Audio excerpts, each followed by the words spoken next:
میرے بھائیوں، پہلا کوسچن بڑا کریٹیکل ہے۔ آج 28 ذوالحجہ 1439 ہجری ہے اور پرسوں انشاءاللہ تعالی 11 ستمبر 2018 کو یکم محرم 1440 ہجری انشاءاللہ شروع ہو جائے گی۔ اسی کانٹیکسٹ میں سوال موصول ہوا ہے۔ علی بھائی السلام علیکم ورحمۃ اللہ۔ وعلیکم السلام ورحمۃ اللہ وبرکاتہ۔ امام حسن ابن علی علیہ السلام سے متعلق 120 شادیوں کے جھوٹے الزام کے جواب میں آپ کا کلپ دیکھا، بہت خوشی ہوئی۔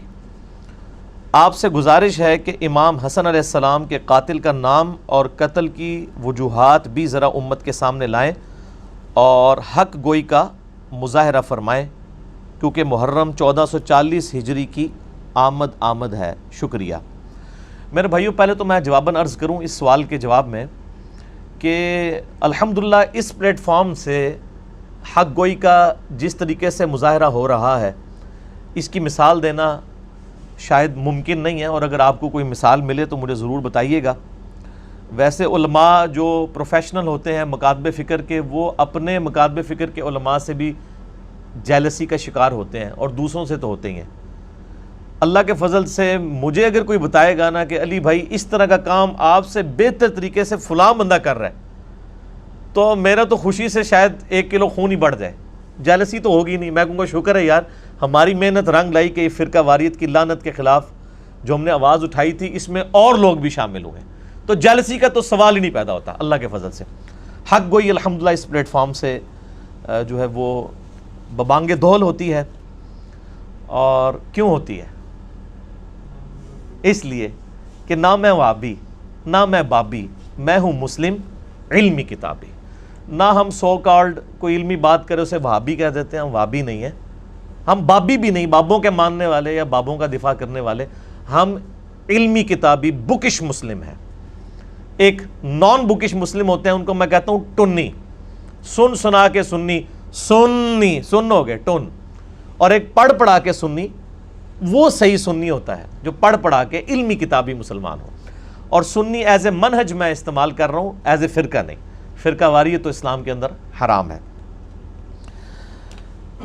میرے بھائیو، یہ ایک تلخ حقیقت ہے کہ اس امت نے امام کائنات سید الاولین والآخرین شفیع المذنبین رحمت للعالمین سیدنا و مولانا امام اعظم محمد رسول اللہ صلی اللہ علیہ وآلہ وسلم کی جو وصیت تھی غدیر خم کے موقع پر، اس کا بالکل خیال نہیں رکھا، اور آپ صلی اللہ علیہ وآلہ وسلم کے پورے خاندان کو سوائے چند لوگوں کے، اور اس میں بھی ٹاپ آف دا لسٹ سیدنا حسن اور حسین علیہم السلام کو مظلومانہ طریقے سے قتل کیا۔ اور اس کی مثال انسانی تاریخ میں نہیں ملتی کہ امت جو ماننے والی امت ہے، انہوں نے خود اپنے پیغمبر کے ماننے والوں کو، ان کی اولاد کو اس طریقے سے ذبح کیا ہو، والعیاذ باللہ تعالی۔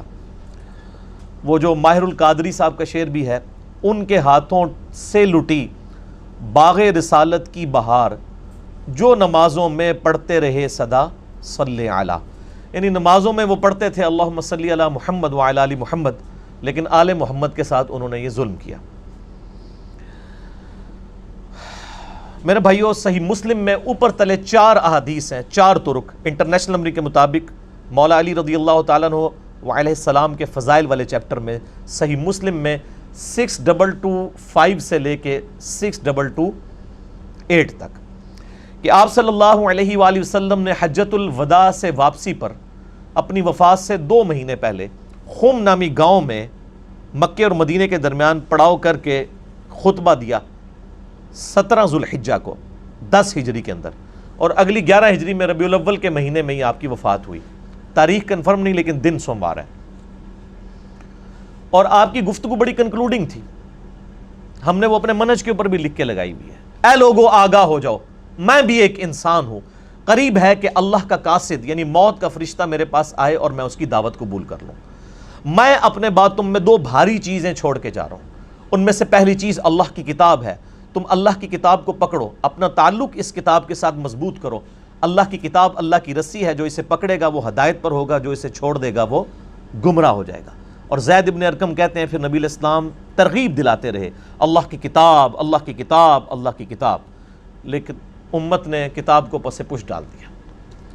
اور پھر فرمایا دوسری بھاری چیز میں چھوڑ کے جا رہا ہوں، وہ میرے اہل بیت ہیں، میں اپنے اہل بیت کے معاملے میں تمہیں اللہ کا خوف دلاتا ہوں، میں اپنے اہل بیت کے معاملے میں تمہیں اللہ کا خوف دلاتا ہوں، میں اپنے اہل بیت کے معاملے میں تمہیں اللہ کا خوف دلاتا ہوں۔ 3 دفعہ امت کو ڈرایا، لیکن امت نے اس معاملے میں بھی نبی علیہ السلام کی وصیت کا پاس نہیں رکھا۔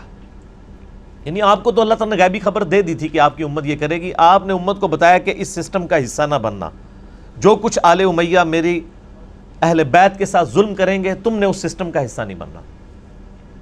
لیکن آپ دیکھ لیں امت نے پھر کس طریقے سے یعنی اہل بیت کے ساتھ ظلم کیا، اور جس کی یعنی ہیٹ آج تک ہم محسوس کر رہے ہیں، وہ تکلیف آج تک ہمیں کاٹنی پڑ رہی ہے، وَلِعَوْذُ بِاللَّهِ تعالی۔ اور اس امت نے اگر یہ کام نہ کیا ہوتا تو آج امت کی حالت مختلف ہوتی، اس آزمائش سے ہمیں نہ گزرنا پڑتا۔ اور ضمناً مجھے وہ حدیث یاد آ گئی صحیح بخاری میں انٹرنیشنل نمبر کے مطابق 3748 سیدنا حسن و حسین علیہ السلام والے فضائل والے چیپٹر میں، کہ سیدنا حسین ابن علی کا سر کاٹ کر ایک تشت میں رکھ کے عبید اللہ ابن زیاد کے سامنے پیش کیا گیا، گورنر کوفہ جو یزید ابن معاویہ کی طرف سے گورنر تھا۔ صحیح بخاری انٹرنیشنل نمبر کے مطابق 3748، اور اس حدیث میں حسین کے ساتھ علیہ السلام لکھا ہے، علیہ السلام امام بخاری نے۔ آپ sunna.com ویب سائٹ میں عربی والا پورشن دیکھ لیں، مکتبۃ الشاملہ دیکھ لیں، اور بیروت کی چھپی ہوئی عربی کتابیں دیکھ لیں، آپ کو ملے گا۔ ایون اسلام 360 میں بھی جو عربی والا پورشن ہے اس میں صحیح بخاری 3748 کے ساتھ حسین علیہ السلام آپ کو ملے گا، لیکن مولوی نے بےایمانی کرتے ہوئے اردو ترجمے میں رضی اللہ عنہ کر دیا، تاکہ سنی شیعہ جو ایک درار ڈلی ہے وہ اور بڑھ جائے۔ تو بخاری کے الفاظ ہیں حسین علیہ السلام کا سر مبارک کاٹ کے تشت میں رکھ کے عبید اللہ ابن زیاد کے سامنے پیش کیا گیا، تو وہ چھڑی مار کے ان کے یعنی سر مبارک کے ساتھ، جس میں الفاظ ہیں کہ داڑھی اور سر میں کالا خضاب لگا ہوا تھا وسمہ کا، اور ترمذی میں بھی اس کی ڈیٹیلز موجود ہیں۔ اس نے کلام کیا تو انس ابن مالک تڑپ اٹھے، اور انہوں نے کہا کہ حسین ابن علی نبی علیہ السلام کے سب سے زیادہ ہم شکل تھے، یعنی یہ حسین ابن علی جو ہیں وہ نبی علیہ السلام کے ہم شکل تھے۔ اسی طریقے سے صحیح بخاری میں ہی آتا ہے انٹرنیشنل نمبر کے مطابق 3753، اسی سے ہی 5 احادیث آگے، کہ عبداللہ بن عمر رضی اللہ تعالی عنہما وعلیہم السلام سے کسی نے حج کے دوران یہ مسئلہ پوچھا کہ اگر کوئی شخص احرام کی حالت میں مکھی یا مچھر کو مار دے تو اس کا وہ کیا دم دے گا یا کوئی کفارہ دے گا؟ تو آپ نے یہ پوچھا یہ کون پوچھ رہا ہے؟ تو انہوں نے کہا یہ عراقی پوچھ رہا ہے، اور ظاہر ہے وہ عراق کا گورنر ہی تھا یزید کا، عبید اللہ ابن زیاد۔ آپ نے فرمایا یہ عراقی مجھ سے یہ مسئلہ پوچھتے ہیں کہ احرام کی حالت میں مکھی یا مچھر کو مارنے کا کفارہ کیا ہے، حالانکہ ان عراقیوں نے اللہ کے نبی کے نواسے کو قتل کیا ہے، جس کے بارے میں نے نبی علیہ السلام سے خود سنا تھا کہ حسن و حسین دنیا میں میرے 2 پھول ہیں۔ اللہ کی لعنت ہو ان لوگوں پر جنہوں نے حسین ابن علی یا حسن ابن علی کو مظلومانہ شہید کیا، اور اللہ کی رحمت ہو، کروڑیں رحمتیں ہوں ان محدثین پر جنہوں نے یہ سچائی امت تک پہنچائی اور سنی شیعہ ٹسل کا شکار نہیں ہوئے۔ میرے بھائیو، آج کے اس کوسچن کو کہ حسن ابن علی کا قاتل کون ہے، کیونکہ ابھی محرم کا مہینہ شروع ہونے والا ہے، آج 9 ستمبر ہے، 11 ستمبر کو یکم محرم 1440 ہجری ہوگی، تو حسین علیہ السلام کے اوپر زیادہ گفتگو ہو رہی ہوتی ہے، حالانکہ حسن ابن علی کو بھی شہید کیا گیا، ان کو زہر دے کے قتل کیا گیا۔ ان کا قاتل کون ہے اس کو میں احادیث کی روشنی میں بعد میں ڈسکس کروں گا۔ شروع میں اہل حدیث علماء کے 3 ریفرنسز کوٹ کروں گا، کیونکہ اس وقت پریکٹیکلی سعودیہ اور ایران ٹسل کے اندر یزیدیت اور ناسبیت، یعنی حسین علیہ السلام سے بغض یزیدیت اور مولا علی علیہ السلام سے بغض ناسبیت، اس کا پریکٹیکل جھنڈا اس وقت بعض اہل حدیث علماء نے اٹھایا ہوا ہے، سارے اہل حدیث کی نہیں بات کر رہا، بعض، اور بعض تو ماشاءاللہ پھر انہوں نے ناسبیت کا رد کیا ہے، جیسے شیخ زبیر لیزئی رحمہ اللہ تعالی ہے، المتوفی 1435 ہجری، بمطابق 10 نومبر 2013 ان کی ڈیتھ ہوئی، اور مولانا اسحاق صاحب فیصل آباد والے رحمہ اللہ تعالی المتوفی 28 اگست 2013، دونوں ایک ہی سال فوت ہوئے۔ میرے دونوں استاد ایک ہی سال میں، ایک اگست کے مہینے میں اور دوسرے نومبر کے مہینے میں 2013 کے اندر۔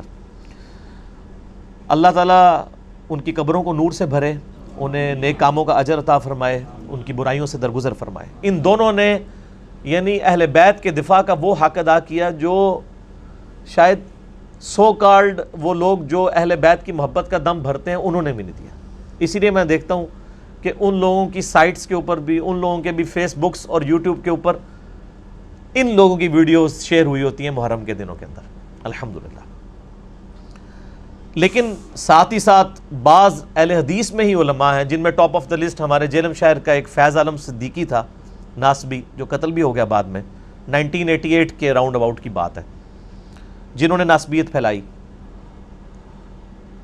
اور اللہ تعالیٰ نے جیلم سے ہی، ہماری اکیڈمی سے واکنگ ڈسٹنس پہ وہ مسجد ہے، باب بگے کی مسجد اسے کہتے ہیں، جدھر فیض عالم صدیقی جمعہ پڑھایا کرتا تھا، اہل حدیث کی مسجد تھی۔ تو آپ دیکھ لیں اسی شہر سے، اس سے چند قدموں کے فاصلے سے ہی الحمدللہ کتاب و سنت کی آواز اٹھی ہے، اور دنیا کے 7 براعظموں تک اہل بیت کی محبت کی شمع جو ہے وہ روشن ہوئی ہے الحمدللہ۔ تو میں اس لیے اہل حدیث علماء کے 3 ریفرنسز سے آغاز کروں گا۔ 2 ریفرنسز جو ہیں وہ صحیح مسلم کی شرح میں جو اہل حدیث نے چھاپی ہوئی ہے، مکتبہ اسلامیہ نے بھی چھاپی ہے، باقی مکتبوں نے بھی، مکتبہ رحمانیہ نے بھی، علامہ وحید الزمان رحمہ اللہ تعالی کی، اور ایک شرح صحیح بخاری کی، وہ بھی اہل حدیث نے چھاپی ہوئی ہے، سید محمد داؤد راز رحمہ اللہ تعالی، جو انڈیا پاکستان جب نہیں بنا تھا اس سے پہلے پوری جمعیت اہل حدیث ہند کے وہ ہیڈ تھے۔ انہوں نے 8 جلدوں پہ صحیح بخاری کی شرح لکھی ہے، جو آپ کے پاس PDF اویلیبل بھی ہے عموماً نیٹ کے اوپر۔ ان کا میں ایک ریفرنس انشاءاللہ یہاں پہ کوٹ کروں گا، اور چونکہ ہماری HD ریکارڈنگ ہوتی ہے تو اسی ریکارڈنگ میں انشاءاللہ آپ کو سکرین کے اوپر HD وہ JPGs نظر بھی آ جائیں گے۔ جب اس کو ہم اپلوڈ کریں گے اس سے پہلے اس کو انشاءاللہ پبلش کروا لیں گے فرحان بھائی انشاءاللہ تعالی۔ ان کو میں نے وہ سارے JPGs جتنی بھی آج ریفرنسز آنے ہیں نا وہ انشاءاللہ آپ کو سکرین میں نظر آئیں گے انشاءاللہ تعالی، لہذا ٹینشن لینے کی ضرورت اس حوالے سے نہیں ہے۔ پہلا ریفرنس ہے میرے بھائیو شرح صحیح مسلم اہل حدیث کی، علامہ وحید الزمان۔ صحیح مسلم میں حدیث ہے انٹرنیشنل نمبر کے مطابق 6409۔ میں نے اپنے لیپ ٹاپ کے اندر وہ پہلے ہی کر کے رکھی ہے تاکہ میں آپ کو ورڈ بائی ورڈ وہ کامنٹس پڑھ کے بتا سکوں۔ یہ حدیث بڑی مشہور ہے، ابو سفیان رضی اللہ تعالیٰ عنہ کے فضائل والے چیپٹر میں صحیح مسلم 6409 کہ ابو سفیان جب ایمان لے کر آئے تو مسلم شریف کے الفاظ ہیں، انہوں نے کہا اے نبی علیہ السلام، مسلمان مجھ سے تو نہ صحیح طریقے سے گفتگو کرتے ہیں اور نہ ہی میرے پاس بیٹھتے ہیں، تو میری کچھ خواہشات ہیں، اگر آپ وہ پوری کر دیں تو اس کی وجہ سے مسلمانوں کا دل میری طرف مائل ہوگا۔ ظاہر ہے پوری زندگی ابو سفیان نے نبی علیہ السلام کی مخالفت کی۔ ابو جہل تو صرف بدر میں آیا تھا نا، اس کے بعد ساری جنگیں ابو سفیان نے لڑی تھی، فتح مکہ کے موقع پہ وہ مسلمان ہو گیا، تو ظاہر ہے کوئی سوئچ تو آن نہیں ہونا تھا کہ ایک دن میں ہی لوگ اس سے محبت کرنا شروع کر دیتے۔ تو مسلم شریف کے الفاظ ہیں، انہوں نے کچھ یعنی ریکویسٹ کی، ان میں سے ایک ریکویسٹ یہ تھی کہ میرے بیٹے معاویہ کو اپنا منشی بنا لیجئے۔ یہ یعنی علامہ وحید الزمان صاحب کا ترجمہ میں پڑھ رہا ہوں، یہ منشی کوئی نٹوریس ورڈ نہیں ہے، اسسٹنٹ کہہ لیں، کلرک کہہ لیں انگلش میں، یعنی اپنا اسسٹنٹ رکھ لیں، چونکہ یہ کاتب بھی تھے تو ان کو کاتب کے طور پہ آپ رکھ لیں۔ تو اس حدیث کے اینڈ پہ جو راوی ہے نا زمیل، ان کے الفاظ ہیں، وہ کہتے ہیں کہ ابو سفیان اس دن جو کچھ نبی علیہ السلام سے مانگ رہا تھا نا، آپ اس کے جواب میں ایگری کرتے جا رہے تھے، کیونکہ آپ علیہ السلام کی عادت تھی کہ آپ انکار نہیں کیا کرتے تھے۔ تو اس طریقے سے سفارشی طور پر ابو سفیان نے اپنے بیٹے معاویہ ابن ابی سفیان رضی اللہ تعالیٰ عنہما کو جو ہے نبی علیہ السلام کے منشی کے طور پہ، اسسٹنٹ کے طور پہ، کاتب کے طور کے اوپر بھرتی کروایا۔ باقی وہ کاتب وحی اور باقی ڈیٹیلز وہ میرا کلپ آپ دیکھ لیں، حضرت معاویہ کے بارے میں لاکھوں لوگوں نے دیکھا ہے، کیا حضرت معاویہ کاتب وحی تھے رضی اللہ تعالیٰ عنہ؟ تو میں نے بتایا کہ ہاں کاتب وحی تھے، لیکن ساتھ کچھ اور حقائق بھی جڑے میں جو آج میں ڈسکس نہیں کروں گا۔ اچھا اس حدیث کی شرح میں صحیح مسلم 6409 میں آپ ذرا ورڈ بائی ورڈ اہل حدیث عالم علامہ وحید الزمان کے کومنٹس اور اہل حدیث ہی چھاپ رہے ہیں، یہ ذرا سنیے. یہ آپ صلی اللہ علیہ وآلہ وسلم کا حسن خلق تھا، یعنی آپ علیہ السلام کا حسن اخلاق تھا اور مصلحت بھی تھی، کیونکہ ابو سفیان کافروں کا سردار تھا. اس کی تالیف قلب بھی ضروری تھی، ہر چند ابو سفیان کا اسلام پہلے پہل تو جان کے ڈر سے تھا، مگر بعد میں شاید وہ پختہ ہو گیا ہو، اور جب آدمی اسلام لایا تو اس کے قصور اور کفر کے وقت کے سب گناہ معاف ہو جاتے ہیں. آپ صلی اللہ علیہ وآلہ وسلم نے تو وحشی قاتل حمزہ کا بھی اسلام قبول کر لیا تھا، لیکن اس پر بھی ابو سفیان کا خاندان نبوی صلی اللہ علیہ وآلہ وسلم کا ہمیشہ دشمن رہا. ابو سفیان عمر بھر حضرت صلی اللہ علیہ وآلہ وسلم سے لڑتا رہا اور صدہا مسلمانوں کو اس نے شہید کیا، اور اس کے بیٹے معاویہ ابن ابی سفیان نے جناب امیر المومنین خلیفہ برحق علی مرتضیٰ شیر خدا رضی اللہ تعالی عنہ کا مقابلہ کیا اور جنگ صفین میں ہزاروں مسلمانوں کا خون کیا. اور پھر اس کے بیٹے یزید نے تو ستم ہی ڈھایا، سیدنا حسن کو زہر دلوایا اور سیدنا حسین کو ایسے ظلم سے شہید کرایا جس کا حال لکھنے سے قلم کانپتا ہے.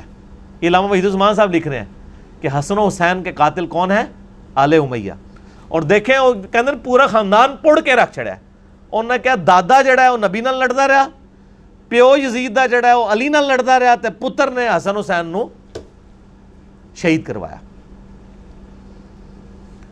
جس کا حال لکھنے سے قلم کانپتا ہے. پھر یزید کے بعد سارے خلفائے بنو امیہ سوائے عمر بن عبدالعزیز کے خاندان نبوی کے دشمن ہی رہے اور ہمیشہ درپے ایذا ہی رہے، اور دنیائے ادنا کے واسطے اپنی آخرت کو تباہ کرتے رہے. لا حول ولا قوت الا باللہ، یہ انہوں نے لکھا ہے ساتھ.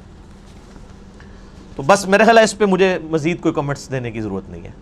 دوسرا ریفرنس بھی علامہ وحید الزمان صاحب کا صحیح مسلم میں ایک حدیث ہے، انٹرنیشنل نمبر کے مطابق 5976 اور 5977، اور یہ بخاری میں بھی اس کا کچھ حصہ ہے کہ نبی علیہ السلام نے اپنی وفات سے 1 مہینہ پہلے خطبہ دیا اور فرمایا مجھے یہ ڈر نہیں کہ تم میرے بعد مشرک ہو جاؤ، البتہ مجھے ڈر ہے کہ دنیا کی محبت تم پر غالب آ جائے گی، دنیا کے خزانے تم پر اللہ کی طرف سے کھول دیے جائیں گے، اور پھر تم دنیا کی محبت میں ایک دوسرے کو قتل کرو گے جس طرح اگلی امتوں نے کیا، اور تم بھی تباہ و برباد ہو جاؤ گے جس طرح اگلی امتیں تباہ و برباد ہوئی. اب یہ بڑی سخت حدیث تھی. اس حدیث پہ کامنٹس کر رہے ہیں علامہ وحید الزمان صحیح مسلم انٹرنیشنل نمبر کے مطابق 5976 اور 5977. اس کے فٹ نوٹ پر لکھتے ہیں ورڈ بائی ورڈ، اور دنیا کے واسطے آخرت کا خیال چھوڑ دو گے. مسلمانوں نے حضرت صلی اللہ علیہ وآلہ وسلم کے چند روز بعد ہی یہ ایسے کام شروع کر دیے اور آپس میں پھوٹ کی بنا ڈال دی، یعنی پھوٹ کی بنیاد ڈالی. معاویہ حضرت علی سے لڑے اور یزید نے خاندان نبوت کو تباہ کیا. یہ اہل حدیث عالم. یہ تو جب سے انڈیا اور یہ جو سعودیہ اور ایران کی ٹسل شروع ہوئی ہے نا، تو یہ تھوڑے اہل حدیث اس طرف گئے ہیں، ورنہ پرانے اہل حدیث جتنے بڑے محب اہل بیت ہیں، نہ بریلوی ہیں نہ دیوبندی ہیں. اور حجاج نے عبداللہ ابن زبیر کو شہید کیا اور فتنوں کی تار بند گئی. اس روز سے آج تک مسلمانوں کا وہی حال ہے کہ کسی ایک خلیفہ پر سب اکٹھے نہیں ہو سکے. آخر کافر موقع پا کر ان پر غالب ہوئے اور ان کی قوت کو خاک میں ملا دیا. والعیاذ باللہ تعالی. اب انہی کے روحانی شاگرد ہیں سید داود راز، جو کمبائنڈ جمعیت اہل حدیث انڈیا پاکستان کے صدر تھے اور علامہ وحید الزمان صاحب کو اپنا مرشد مانتے ہیں. جگہ جگہ وہ صحیح بخاری کی شرح میں ان کے ریفرنسز کوٹ کرتے ہیں. انہوں نے صحیح بخاری کی شرح جو 8 جلدوں میں موجود ہے، اس میں بخاری کی شرح میں 4359 نمبر حدیث ہے بخاری کی. اس کی شرح کرتے ہوئے کیا لکھتے ہیں؟ یہ بخاری کی حدیث ہے کہ جریر ابن عبداللہ رضی اللہ تعالیٰ عنہ یمن کے سفر پہ تھے اور اسی دوران نبی الاسلام کی پیچھے ڈیتھ ہو گئی اور حضرت ابوبکر کو خلیفہ چن لیا گیا، اور ابھی یہ مدینہ شریف آئے نہیں تھے. تو راستے میں ان کی ملاقات ذو امر نامی ایک شخص سے ہوئی جس تک آلریڈی نبی علیہ السلام کی وفات کی خبر پہنچ چکی تھی. وہ بڑا جہاندیدہ بندہ تھا، اس کے پاس یعنی علم بھی تھا.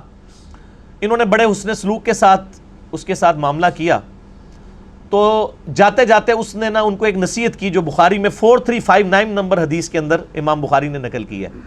وہ شخص کہتا ہے کہ چونکہ تم نے مجھ پر احسان کیا ہے میں تمہیں ایک بات بتاؤں گا کہ تم اہل عرب اس وقت تک خیر و بھلائی کے ساتھ رہو گے جب تک تمہارا طرز عمل یہ ہوگا کہ جب تمہارا کوئی امیر وفات پا جائے تو تم اپنا کوئی اور امیر مقرر کر لو، لیکن جب امارت کے لیے تلوار تک بات پہنچ جائے گی تو تمہارے امیر بادشاہ بن جائیں گے، وہ بادشاہوں کی طرح غصہ ہوا کریں گے اور انہی کی طرح خوش ہوا کریں گے۔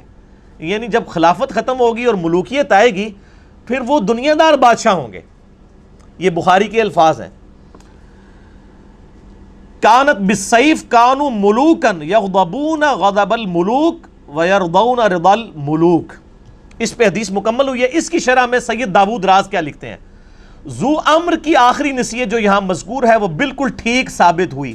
خلفائے راشدین یعنی ابوبکر، عمر، عثمان و علی کے زمانے تک خلافت مسلمانوں کے مشورے اور صلاح سے ہوتی تھی۔ اس دور کے بعد کسرا اور قیصر کی طرح یعنی رومن اور پرشین امپائر کے ہیڈ جس طرح اپنے بچوں کو خلیفہ بناتے تھے، ان کی طرح طاقت کے بل پر بادشاہ بننے لگے اور مسلمانوں کا شرازہ منتشر ہو گیا۔ حضرت امیر معاویہ رضی اللہ تعالیٰ عنہ نے جب خلافت یزید کا اعلان کیا تو کئی بابصیرت صحابہ نے ان کو صاف کہہ دیا تھا کہ آپ سنت رسول کو چھوڑ کر کسرا اور قیصر کی سنت کو زندہ کر رہے ہیں۔ یہ بخاری میں ہے 4827 نمبر، وہ میں نے اپنے پمفلٹ میں ساری حدیثیں ڈالی ہیں، میں آپ کو تعارف بھی کروا دوں گا۔ یہ داؤد راز لکھ رہے ہیں کہ قیصر و کسرا کی جو طریقہ تھا ان کو کس نے زندہ کیا۔ بہرحال اسلامی خلافت کی بنیاد امرہم شورا بینہم پر ہے، جس کو ترقی دے کر آج کی جمہوریت لائی گئی ہے۔ اگرچہ اس جمہوریت میں بہت خرابیاں ہیں تاہم شورا کی ایک ادنا جھلک ہے، اور میرا بھی یہی موقف ہے کہ جو اسلامک ڈیموکریسی ہے یہ خلفائے راشدین کی ایک ماڈرن فارم ہے خلافت راشدہ کی، اور یہ دیکھ لیں سید داؤد راز صاحب نے بھی یہی لکھا ہوا ہے الحمدللہ۔ یہ 3 ریفرنسز تھے اہل حدیث علماء کے۔ اب یہ ٹاپک ایسا ہے کہ میں اس پہ گھنٹوں فی البدی بول سکتا ہوں، آپ کو پتہ ہے میری تو اسپیشلٹی جن ٹاپکس میں ان میں یہ بھی ہے ایک، لیکن to cut the story short میں آپ کو صرف ایک ریسرچ پیپر کا ہی تعارف کرواؤں گا جو میں اکثر کرواتا ہوں۔ یہ میرا ریسرچ پیپر ہے میرے بھائیوں، ریسرچ پیپر نمبر 5B، واقعہ کربلا کا حقیقی پس منظر 72 صحیح الاسناد احادیث کی روشنی میں۔ 72 کیا میں نے نسبت لی ہے شہدائے کربلا کی نسبت سے، ورنہ اس میں احادیث 200 سے زیادہ ہیں۔ اکثر احادیث بخاری اور مسلم سے ہیں، عربی میں بھی ہے، اردو میں بھی ہے، ہندی میں بھی ہے، انگلش میں بھی ہے، فارسی کا کام بھی ہونے والا ہے، پشتو اور بنگالی میں بھی لوگوں نے کام شروع کر دیا ہے الحمدللہ۔ میں نے اس میں ٹروتھ ریویل کیا ہے، یہ جعلی پس منظر نہیں، خیالی پلاؤ نہیں ہے۔ اور یہ ایک عبداللہ ابن سبا تھا، پوری امت کی مت مار دی اس نے، ایک کریکٹر گھڑا جو کہ مولا علی کے دور میں آیا تھا، شہادت عثمان میں اس کا کوئی تعلق نہیں ہے، صرف آل امیہ کی بدماشیوں کو چھپانے کے لیے انہوں نے یہ ایک جھوٹ گھڑا۔ اس کو تو مولا علی نے خود قتل کروایا تھا عبداللہ ابن سبا کو، وہ بعد کی پیداوار ہے، اس کو کھاتے میں ڈال دیا۔ میں نے یہ سارا ٹروتھ احادیث سے ریویل کیا ہے، یہ کوئی بنو امیہ یا بنو عباس کی لکھوائی ہوئی تاریخ نہیں ہے، یہ وہ احادیث کی کتابیں جو سامنے رکھی ہوئی ہیں۔ کیوں؟ کیونکہ نام ہے وہابی، نام ہے بابی، میں ہوں مسلم علمی کتابی۔ اس میں آپ کو خلافت راشدہ کا پتہ چلے گا، شہادت عثمان کے اصلی اسباب کیا ہے وہ پتہ چلیں گے، جنگ جمل صفین نہروان کے اوپر مولا علی کی حقانیت پتہ چلے گی، شہادت حسن کے بارے میں احادیث مل جائیں گی۔ آج جتنی احادیث میں ڈسکس کروں یہ ساری اس کے اندر موجود ہیں۔ صلح حسن کی شرائط کیا تھی جن کو پورا نہیں کیا گیا، شہادت حسین علیہ السلام، یہ پوری ڈیٹیلز آپ کو انشاءاللہ 200 احادیث اس کے اندر مل جائیں گی۔ یہ آپ سافٹ کاپی ڈاؤن لوڈ کر سکتے ہیں ہماری ویب سائٹ ahlsunnatpak.com پہ جائیں، بکس اینڈ ریسرچ پیپرز والے پورشن میں جائیں، 5B ریسرچ پیپر ہے، ساری زبانوں میں آپ ڈاؤن لوڈ کریں جو مینلی ہیں، عربی میں، اردو میں، ہندی میں اور انگلش میں، اور آپ اس کی ہارڈ کاپی بھی گھر میں مفت منگوا سکتے ہیں۔ اس کے لیے آپ فون کریں ہمارے عثمان بھائی کو، ان کے فون کی ٹائمنگ ہے صبح 9 سے لے کر 12:45 بجے تک روزانہ، اور شام کو عصر سے لے کر مغرب تک۔ ان کا نمبر ہے +92 321 5900 پاکستان میں کریں گے تو 0321 5900 ان کو کال کریں۔ انشاءاللہ یہ ڈاک میرے تمام ریسرچ پیپرز انکلوڈنگ 5B آپ کے گھر انشاءاللہ بالکل مفت آ جائیں گے انشاءاللہ تعالی، تو آپ منگوا سکتے ہیں۔ میرے بھائیو 5B ریسرچ پیپر میں ہی 50 نمبر سیریل کے اوپر وہ حدیث موجود ہے جس میں ذکر ہے کہ حسن ابن علی کو زہر دے کر شہید کیا گیا، اور یہ حدیث جو ہے وہ المصنف ابن ابی شیبہ میں انٹرنیشنل نمبرنگ کے مطابق 37,359 ہے، اور جو مکتبہ رحمانیہ نے PDF چھاپا ہوا ہے نا اردو میں، اس میں ہے 38,514۔ وہ انشاءاللہ JPG ہم اس کے اوپر ڈسپلے بھی کر دیں گے، آپ کو وہ حدیث نظر آ جائے گی۔ یہ حدیث المصنف ابن ابی شیبہ میں موجود ہے اور المستدرک للحاکم میں بھی ہے انٹرنیشنل نمبر کے مطابق 4816۔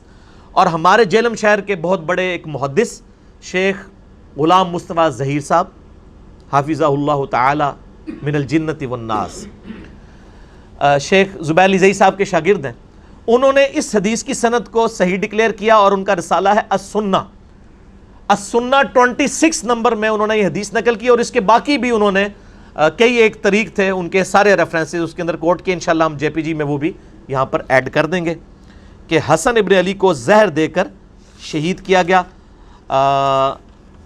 وہ حدیث آپ کو میں ورڈ بائی ورڈ المصنف ابن ابی شیبہ سے پڑھ کے سنا بھی دیتا ہوں تاکہ آپ کو یہ بات پتہ بھی چل جائے۔ حضرت عمیر ابن اسحاق تابعی روایت کرتے ہیں کہ میں اور ایک آدمی، ان کا کوئی دوست تھا، حضرت حسن ابن علی کی عیادت کے لیے حاضر ہوئے۔ حسن ابن علی اس وقت اس آدمی سے کہنے لگے کہ مجھ سے پوچھ لو اس سے پہلے کہ تم مجھ سے کچھ پوچھ نہ سکو، یعنی میری موت کا وقت قریب ہے، کوئی علمی بات ڈسکس کرنی ہے تو مجھ سے کر لو۔ آپ دیکھیں کہ علم کتنی بڑی چیز ہے، یعنی اہل بیت میں سے پھر نبی علیہ السلام کے نواسے سیدنا حسن ابن علی، وہ موت کے وقت بھی کہہ رہے ہیں کہ کوئی علمی بات مجھ سے ڈسکس کرو۔ اس لیے میں کہتا ہوں علم حاصل کرنا یا علم سکھانا یہ ہزاروں سال کی عبادت سے بہتر ہے، نفلی عبادت سے، اس سے پہلے کہ تم مجھ سے پوچھ نہ سکو۔ ان صاحب نے کہا کہ میں آپ سے کچھ نہیں پوچھنا چاہتا، اللہ تعالیٰ آپ کو عافیت عطا کرے۔ راوی نے فرمایا کہ حضرت حسن کھڑے ہوئے اور بیت الخلاء میں داخل ہوئے، پھر بیت الخلاء سے واپس ہمارے پاس تشریف لائے اور ارشاد فرمایا میں تمہاری طرف نہیں نکلا یہاں تک کہ میں نے اپنے جگر کا ایک ٹکڑا پھینکا ہے جس کو میں اس لکڑی سے الٹ پلٹ کر رہا تھا۔ یعنی وہ ٹائلٹ گئے تو ان کو پیشاب کے اندر یا انہوں نے وامٹنگ کی، الٹی کے اندر ان کے جگر کے ٹکڑے کٹ کے نکلے، چونکہ بڑا سخت زہر دیا گیا تھا۔ مجھے کئی مرتبہ زہر پلایا گیا لیکن اس مرتبہ زیادہ سخت، اس سے زیادہ سخت چیز کوئی اور نہیں تھی، یعنی اس دفعہ جو مجھے زہر دیا گیا وہ بہت سخت تھا جس کی وجہ سے میرا جگر کٹ کے باہر نکلا۔ اللہ کی لعنت ہو ان لوگوں پر جنہوں نے حسن ابن علی کے ساتھ یہ ظلم کیا، حسین ابن علی کے ساتھ ظلم کیا، ان پہ اللہ کی لعنت، اللہ کے فرشتوں کی لعنت، تمام لعنت کرنے والوں کی لعنت، آمین۔ حضرت عمیر تابعی کہتے ہیں اگلے دن ہم صبح کے وقت دوبارہ عیادت کے لیے گئے تو وہ اس وقت جان کنی کی حالت میں تھے، یعنی وہ حالت نزع میں تھے۔ عمیر کہتے ہیں کہ حضرت حسین علیہ السلام ان کے پاس آئے، ان کے سر کے پاس بیٹھ گئے، یعنی حسن ابن علی نزع کے عالم میں لیٹے ہوئے ہیں اور ان کے چھوٹے بھائی حسین ابن علی وہ ان کے سرہانے آ کے پاس بیٹھ گئے اور فرمایا اے بھائی جان آپ کو زہر دینے والا کون ہے؟ تو حضرت حسن ابن علی نے فرمایا کیا تم اسے قتل کرنا چاہتے ہو؟ تو انہوں نے فرمایا جی ہاں۔ تو حضرت حسن نے فرمایا اگر وہ وہی ہے جس کے بارے میں میرا گمان ہے تو اللہ تعالیٰ اسے سخت سزا دینے والا ہے، اور اگر وہ بری ہے تو میں یہ پسند نہیں کرتا کہ ایک بری آدمی میری وجہ سے قتل کر دیا جائے۔ یعنی انہوں نے کہا مجھے اسیسمنٹ تو ہے کہ مجھے قتل کرنے کے لیے زہر کس نے دیا ہے، لیکن چونکہ حضرت حسن کو علم غیب تو کوئی نہیں تھا نا، یہ تو آپ کے بزرگ بابوں کے بارے میں دعوے ہیں نا، تو انہوں نے کہا اگر تو میری یہ اسیسمنٹ درست ہے تو تمہیں بدلہ لینے کی ضرورت نہیں، اللہ تعالیٰ انتقام لینے والا ہے، اور اگر میری اسیسمنٹ غلط نکلی اور تم نے بدلہ لیا تو ایک مظلوم آدمی کو تم قتل کر دو گے۔ آپ دیکھ لیں موت کے نزع کے عالم میں بھی انصاف کا دامن اہل بیت اپنے ہاتھوں سے نہیں جانے دیتے تھے۔ تو یہ حدیث مصنف ابن ابی شیبہ میں بھی ہے، اردو میں بھی ترجمہ آ چکا ہے، PDF انشاءاللہ ہم اٹیچ کر دیں گے۔ المصنف ابن ابی شیبہ کے علاوہ یہ المستدرک للحاکم میں موجود ہے جس کا میں نے حوالہ الحمدللہ دے دیا۔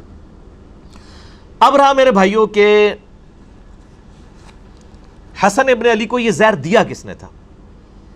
اس حوالے سے اہل سنت کی جو مین سٹریم کی تاریخ کی کتابیں ہیں صحابہ کرام کے احوال کے اوپر کتاب لکھی گئی ہے الاستیاب، امام ابن عبد البر، المتوفی 463 ہجری، بڑی مشہور کتاب ہے۔ شام کے اندر وہ بہت بڑے یعنی اہل سنت کے امام گزرے ہیں، محدث ہیں۔ انہوں نے اس طرح کی روایتیں نقل کی ہیں کہ حضرت معاویہ رضی اللہ تعالیٰ عنہ نے حسن ابن علی کو زہر دیا تھا، لیکن سند کے اعتبار سے یہ روایتیں کمزور ہیں۔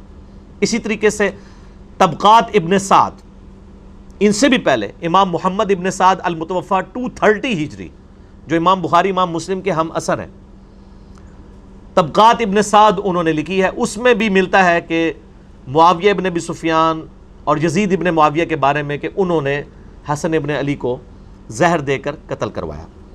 اس کے علاوہ امام بلازری کی کتاب المتوفی 290 ہجری، انصاب الاشراف، جس سے یہ محرم کے دنوں میں جعلی روایت پیش کر رہے ہوتے ہیں کہ حسین علیہ السلام نے کہا میری 3 شرطیں ہیں، یا تو مجھے یزید کے پاس جانے دو، میں اس کے ہاتھ پہ بیعت کر لیتا ہوں، یا مجھے واپس جانے دو، یا کسی مسلمان سرحد پہ جانے دو۔ کوڑ مارو ہو جڑا کوئی ہضم بھی ہوئے کسی نو، وہ کتاب ہی جعلی ہے، وہ اپنے مصنف سے ثابت ہی نہیں ہے۔ اور اگر کوئی ثابت کرنا چاہتا ہے تو سر اسی انصاب الاشراف میں لکھا ہے کہ معاویہ ابن ابی سفیان نے حضرت حسن ابن علی کو قتل کروایا ہے، اور کچھ بھی بہت کچھ لکھا ہوا ہے۔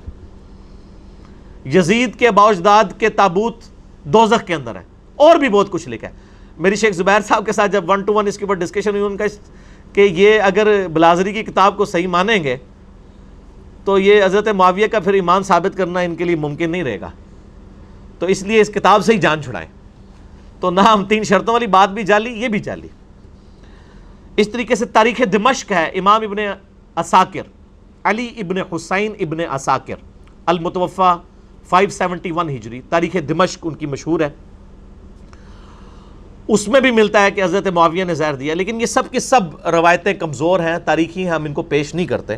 البتہ سنن ابی داؤد میں ایک صحیح سند کے ساتھ حدیث ہے، یہ ابو داؤد پڑھی نہیں ہوئی، پڑھی بھی ہوئی ہے۔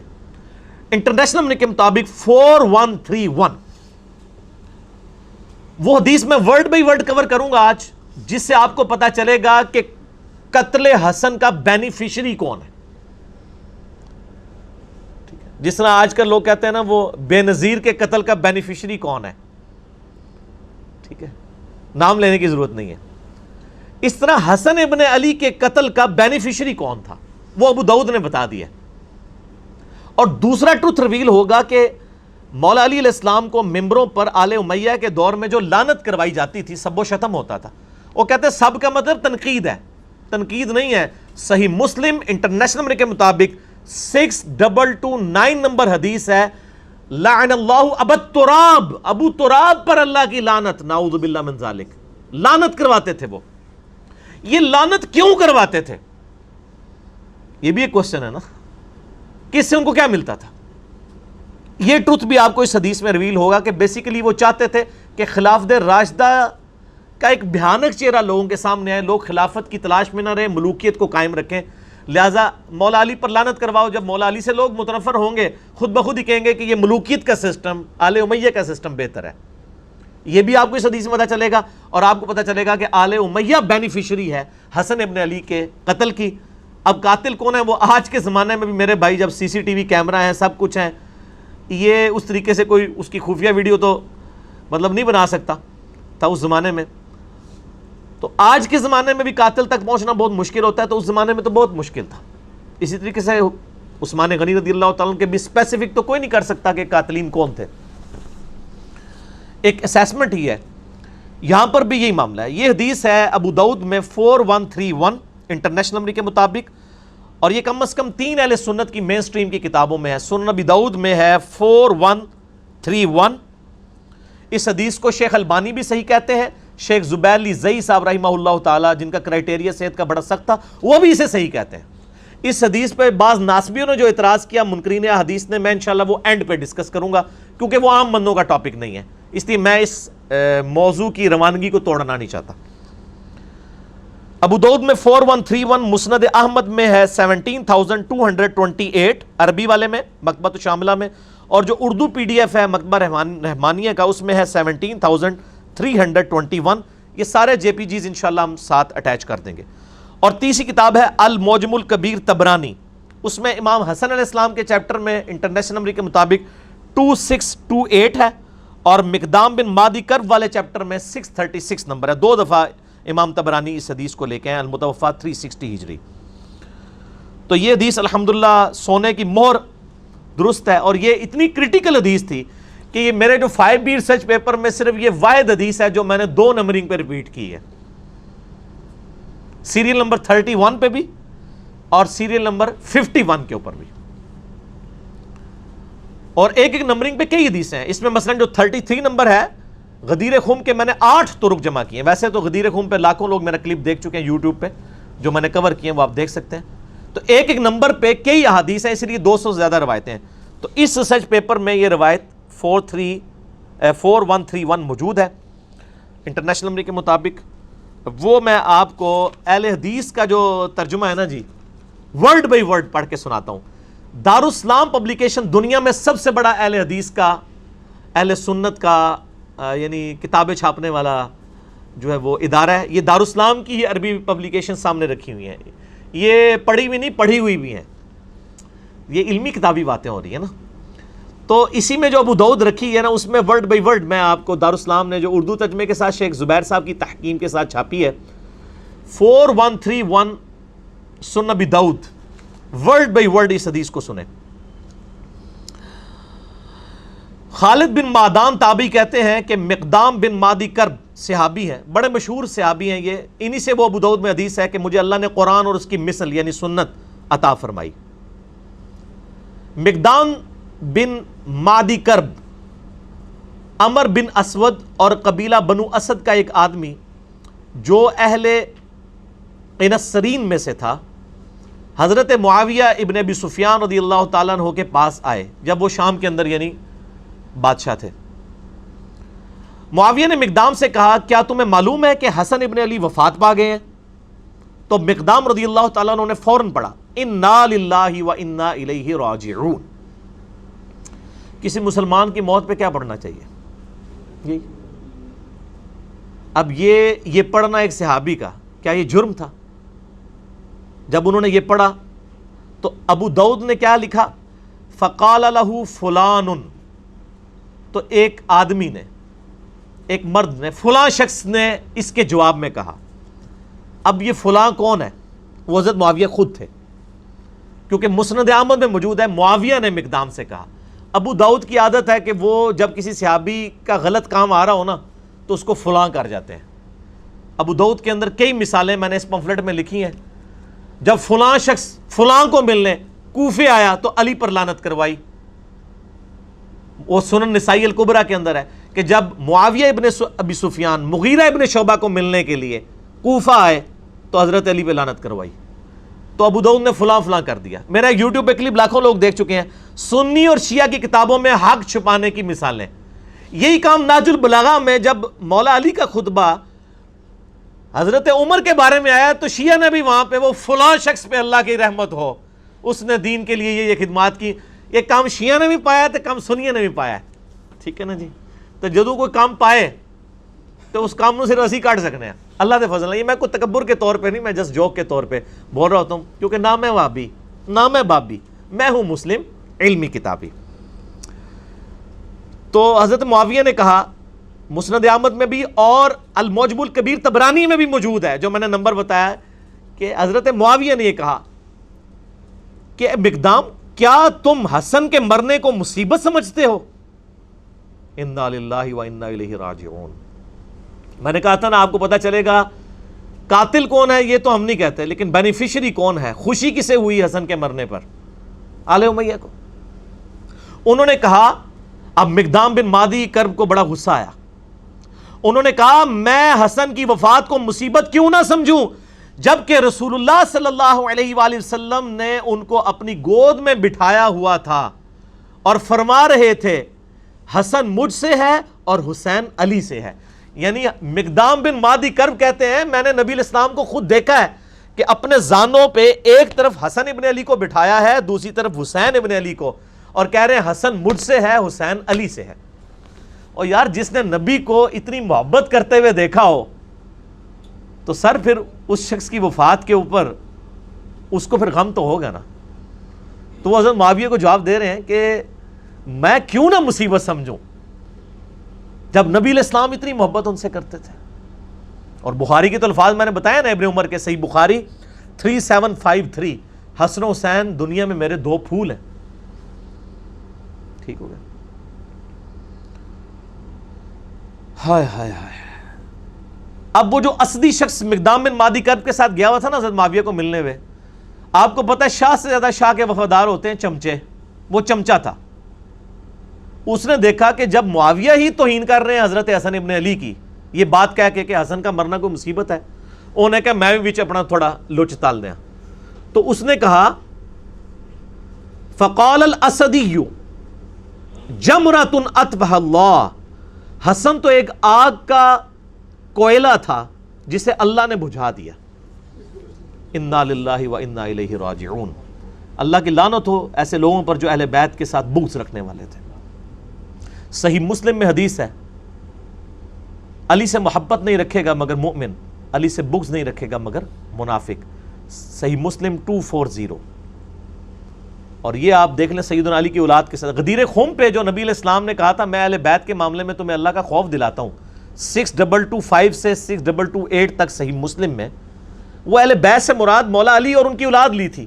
کیونکہ سن نسائی الکبریٰ میں مسند احمد میں آگے الفاظ ہے غدیر خم کی حدیث کے کہ مولا علی کا ہاتھ پکڑ کے نبی علیہ السلام نے صحابہ کے دوران یعنی غدیر خم پہ بلند کر کے کہا من کنت مولا فہذا علی مولا, جس کا مولا میں اس کا مولا علی, جس کا جگری یار میں اس کا جگری یار علی, جس کا آقا میں اس کا آقا علی.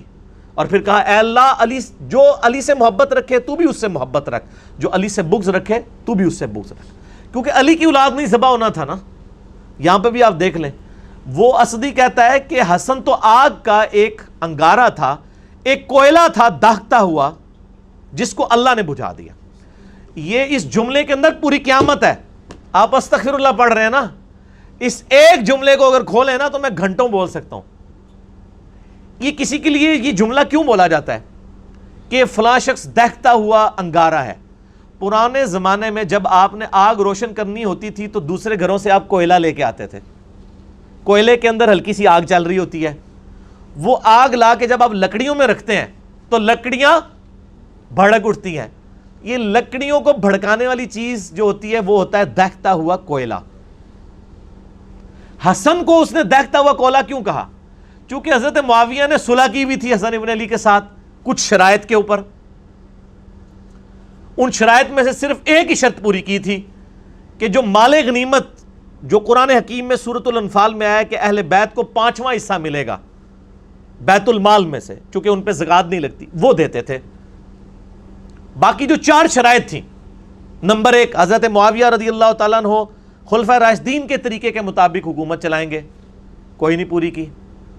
نمبر 2 حضرت علی کے ساتھیوں نے جو ہتھیار ڈال دیے ہیں صلح حسن کے بعد, وہ ان کے ساتھ ظلم و ستم نہیں ہوگا.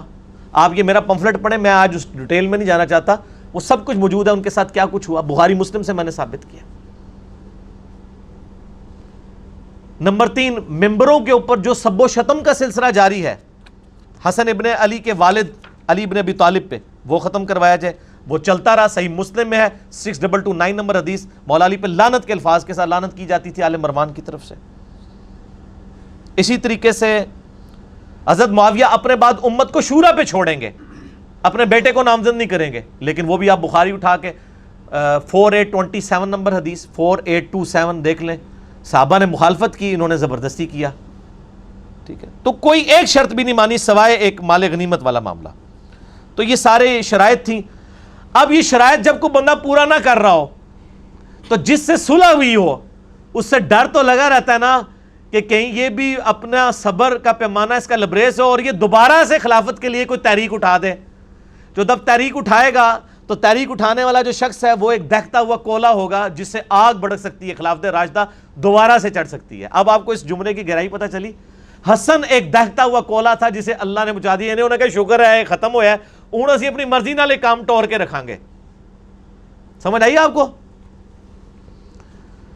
اب یہ جب گفتگو ہو رہی ہو کسی صحابی کے سامنے, یہ کسی وہابی کے آگے نہیں ہو رہی تھی,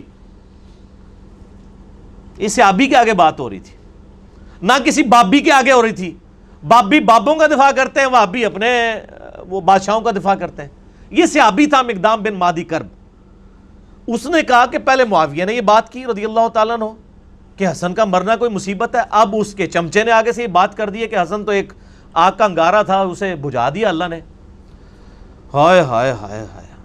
اب مقدام فقال المقدام، مقدام نے کہا اما انا، انہوں نے کہا معاویہ جت تک میرا تعلق ہے نا، فلا ابرح اليوم، آج میں اس وقت تک یہاں سے تیرے دربار سے نہیں اٹھوں گا، حتی اغیظک، یہاں تک کہ میں تجھے غصہ نہ دلاؤں۔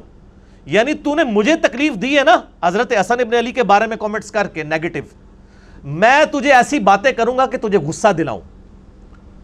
وَأُسْمِعَكَ مَا تَكْرَهُ، اور میں تجھے ایسی باتیں سناؤں گا تجھے بری لگیں گی۔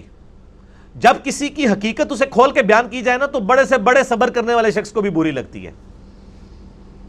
پھر کہا اے معاویہ اگر میں سچ کہوں تو میری تصدیق کر دینا، اور اگر میں غلط کہوں تو تردید کر دینا۔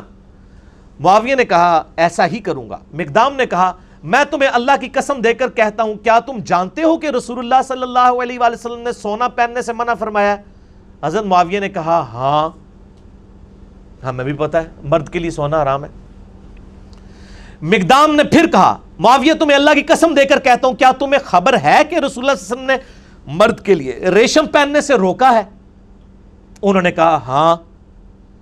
حضرت مقدام نے کہا میں تمہیں اللہ کی قسم دے کر تیسری بات پوچھتا ہوں، کیا تم جانتے ہو کہ رسول اللہ صلی اللہ علیہ وآلہ وسلم نے درندوں کی کھالیں پہننے اور درندوں پر سواری کرنے، یعنی شیر کی کھال پہننا یہ تکبر کی علامت ہے، اس سے منع فرمایا؟ حضرت معاویہ نے کہا ہاں۔ مقدام نے کہا اللہ کی قسم میں نے یہ سب کچھ تمہارے گھر میں ہوتے ہوئے دیکھا ہے اے معاویہ، یعنی تم مانتے بھی ہو کہ سونا مرد کے لیے حرام ہے، ریشم مرد کے لیے حرام ہے، درندوں کی کھالیں پہننا حرام ہے، یہ تینوں حرام کام جو تم خود جانتے ہو تمہارے گھر میں ہوتے ہیں۔ اب میں نہیں کہتا کہ حضرت معاویہ نے سونے کے کڑے یا وہ کوئی لاکٹ پہنا ہوا تھا، میرا اس نے ظن ہے کہ ان کے بال بچے ہی کرتے ہوں گے، گھر میں ظاہر ہے کہ میرے آپ کے بچے تو نہیں تھے نا، ان کے ہی ہوں گے، ہم اس نے ظن رکھتے ہیں کہ وہ خود نہیں کرتے تھے۔ اب یہ بات کرنے کے بعد تو آپ تو کہتے ہیں جی امام حنیفہ کا قول دکھاتے ہیں، آگے حدیث دکھاتے ہیں، لوگ کو رجوع ہی نہیں کرتے، کہتے ہیں حدیث کو ہم نے چھوڑنا ہے۔ اب یہاں پہ نبی علیہ السلام کی حدیث ان کو پتہ ہے، حضرت معاویہ سے کہا جا رہا ہے کہ آپ توبہ کریں۔ اب کیا ہوا؟ مقدام نے کہا اللہ کی قسم یہ سب کچھ آپ کے گھر میں ہوتا ہے اے معاویہ۔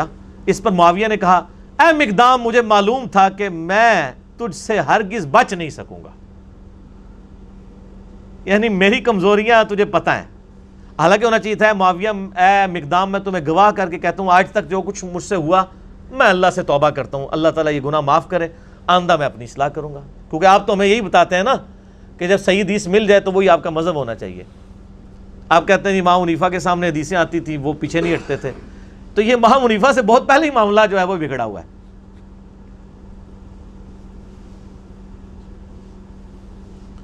مجھے پتا تھا میں گلے نہیں تیرے کو جیت سکتا، اے منو بھی کہہ رہے ہوندے نے او علی دی زبان بڑی لمبی ہے، او زبان نہیں لمبی، سچ ہوتا ہی اتنا طاقتور ہے کہ اس سے آپ جیت ہی نہیں سکتے۔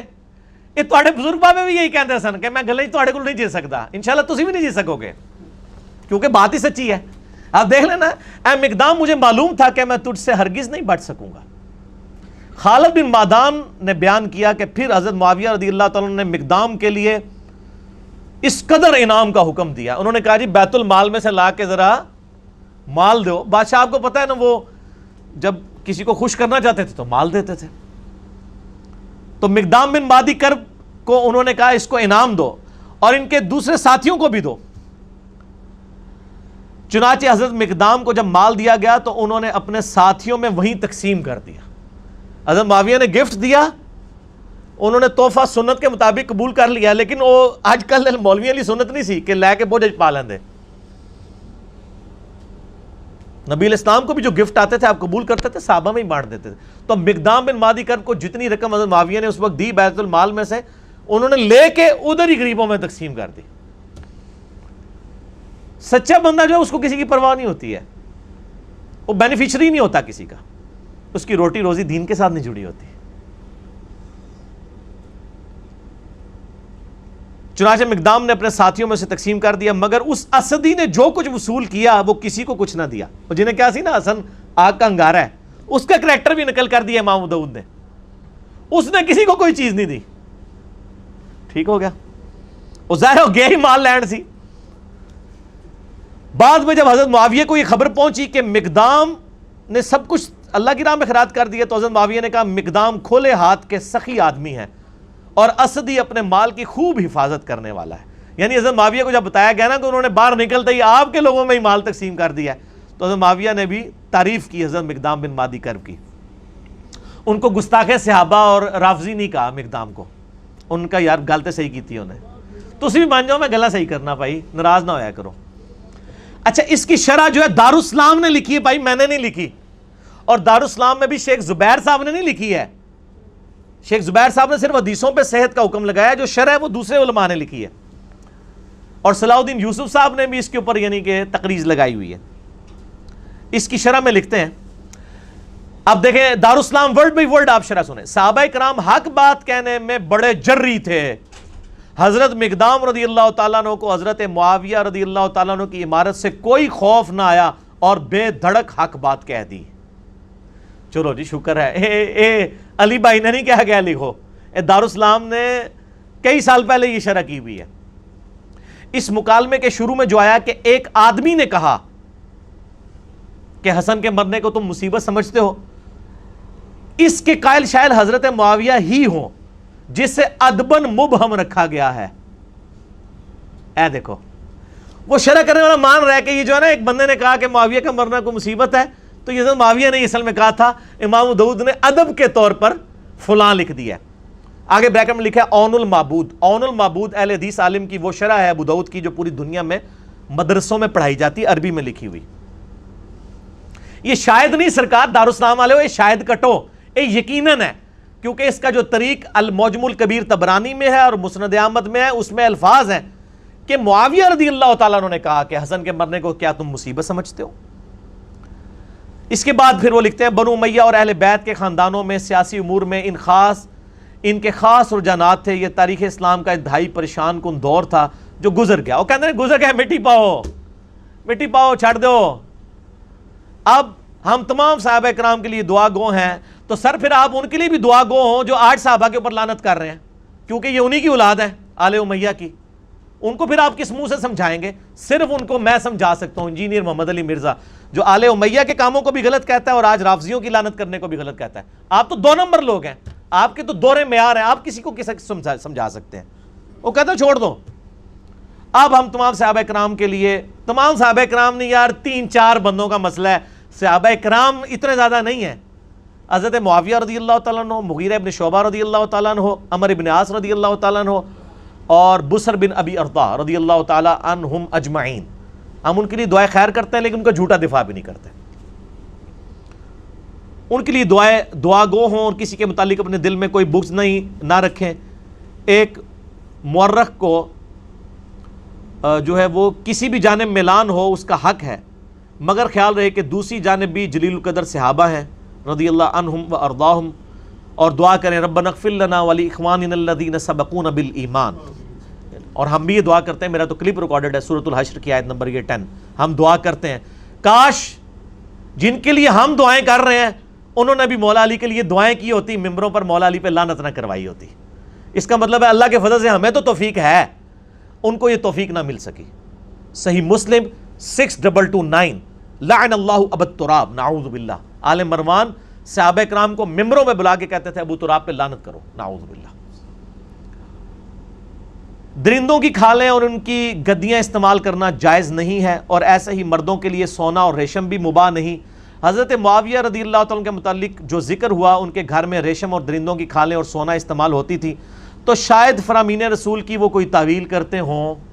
دیکھو یہ وہی ہے جس طرح وہ تفسیر عثمانی میں لکھا ہے نا کہ قرآن میں آیا کہ بچے کی دودھ چھڑانے کی عمر 2 سال ہے اور امام حنیفہ فرماتے ہیں 2.5 سال ہے.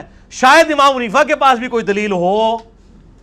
یہ وہی ہے او پائی سارے ہی کو کچھو، نہ میں وابی نہ میں بابی، میں ہوں مسلم علمی کتابی.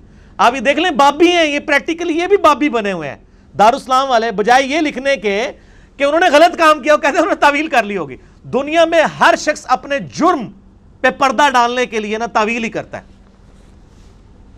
ظاہر ہے جنہوں نے عمار ابن یاسر کے قتل کے اوپر تعویل کر لی کہ یہ علی ہے قاتل، نہ علی لے کے آتا تو نہ قتل ہوتا، ماریا خود.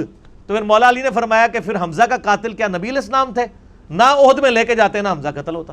پھکی دی تھی، مولا علی بھی پھکیاں دیندے سن. الزامی جواب، anti venom, logical answer.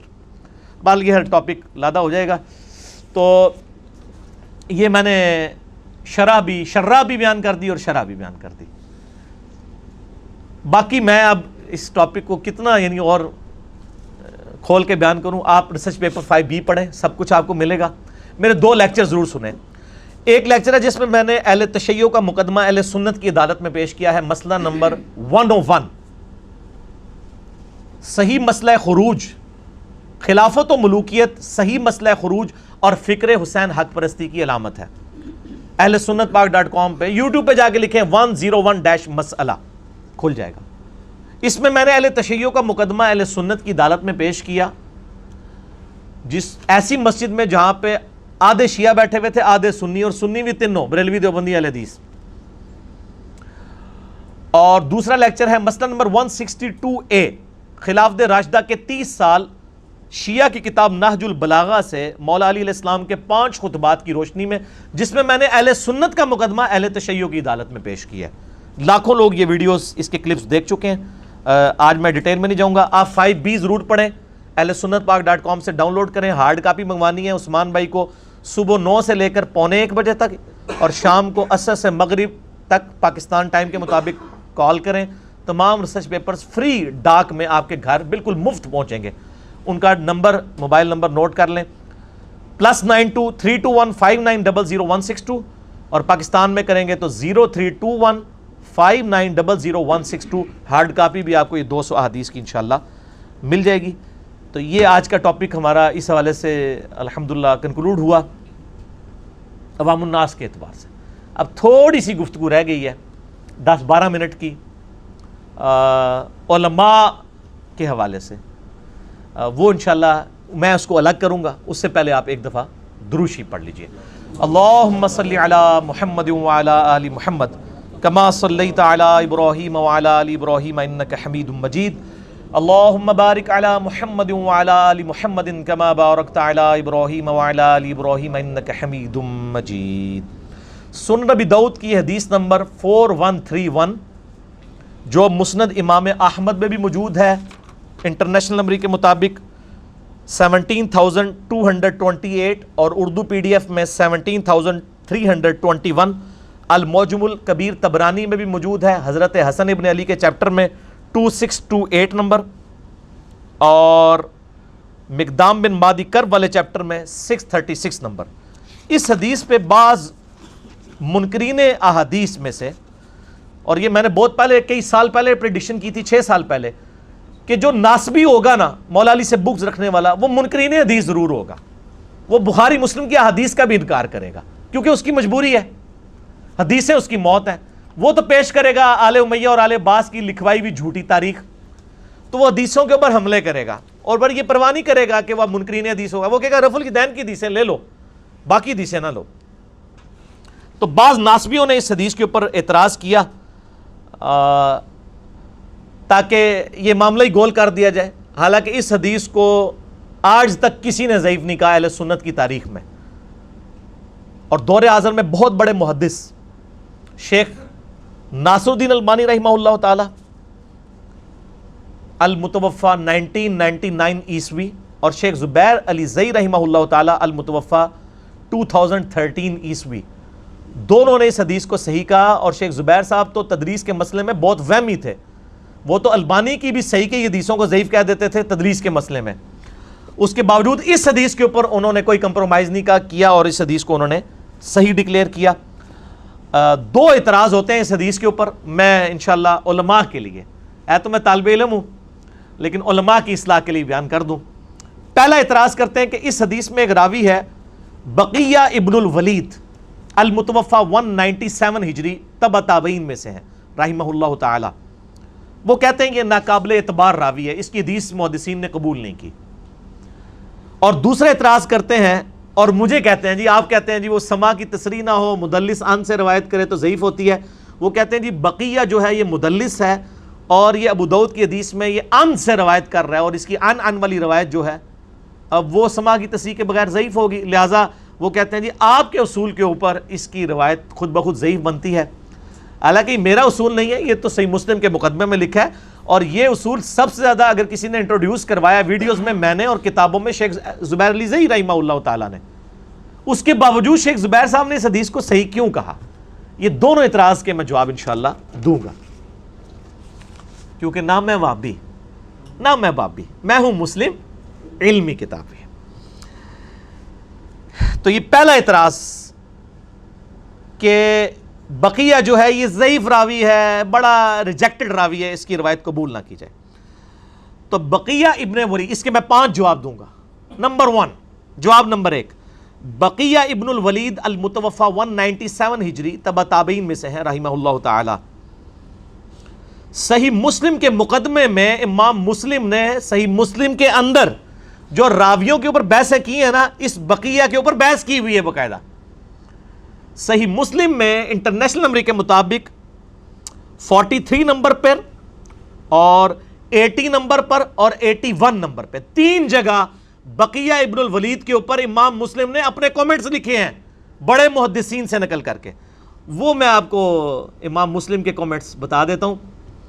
43 number پہ لکھتے ہیں کہ عبداللہ ابن مبارک کہتے ہیں، عبداللہ ابن مبارک المتوفى 181 ہجری امام حنیفہ کے شاگرد ہیں. اور میں نے کئی دفعہ بتایا کہ ذخیرے احادیث میں 2 محدث ایسے ہیں جن کے اوپر نیگیٹو جملہ کبھی کسی نے نہیں کسا.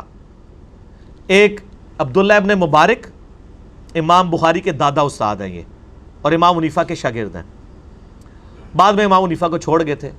وہ میرا ایک کلپ بھی ہے امام حنیفہ سے رفع الیدین پہ مناظرہ، وہ انہوں نے ہی مناظرہ کیا تھا جو حدیث کی کتابوں میں ہے. ایک ان کے مناظرے ہیں نا جو جعلی تاریخ کی کتابوں میں ہے. ایک عبداللہ بن مبارک، دوسرے امام مسلم جن کے اوپر جرح کا کوئی کلمہ نہیں ملتا.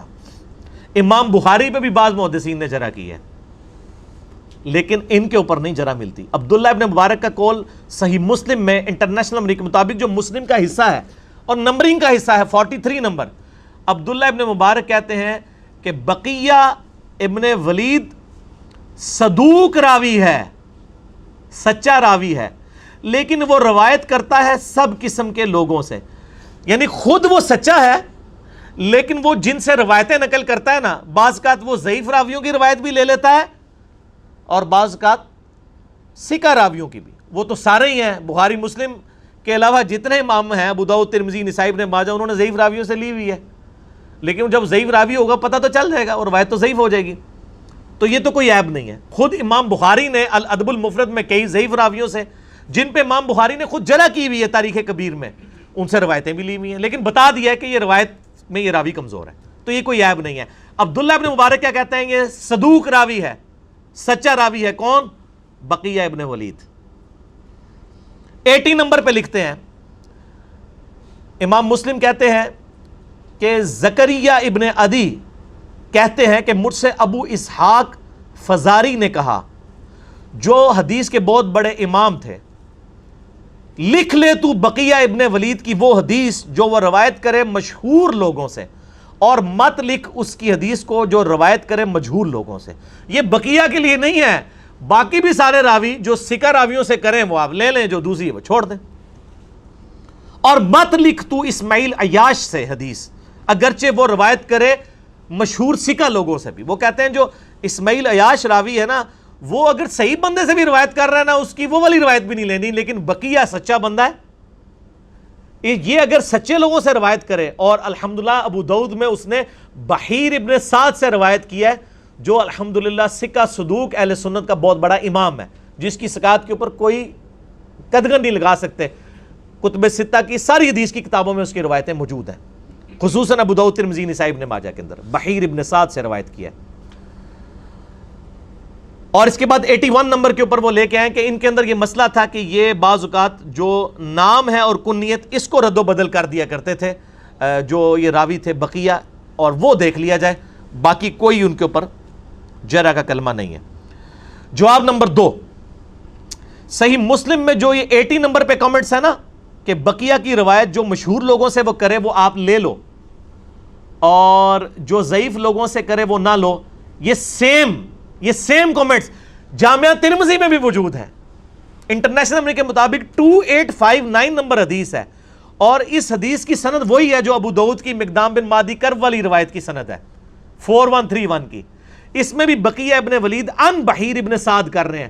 اس کے نیچے امام ترمذی لکھتے ہیں کہ میں نے عبداللہ بن عبد الرحمن سے سنا کہ وہ کہتے تھے کہ میں نے زکریا بن عدی سے سنا کہ وہ کہتے تھے کہ امام ابو اسحاق فزاری کہا کرتے تھے خذوا عن بقیۃ ما حدثکم عن الثقات، بقیہ سے وہ حدیثیں قبول کر لیا کرو جو وہ ثقہ راویوں سے کرے، ولا تأخذوا عن اسماعیل ابن عیاش، اور اسماعیل ابن عیاش کی کوئی حدیث قبول نہ کرو چاہے وہ ثقہ راویوں سے کرے چاہے بغیر ثقہ کے۔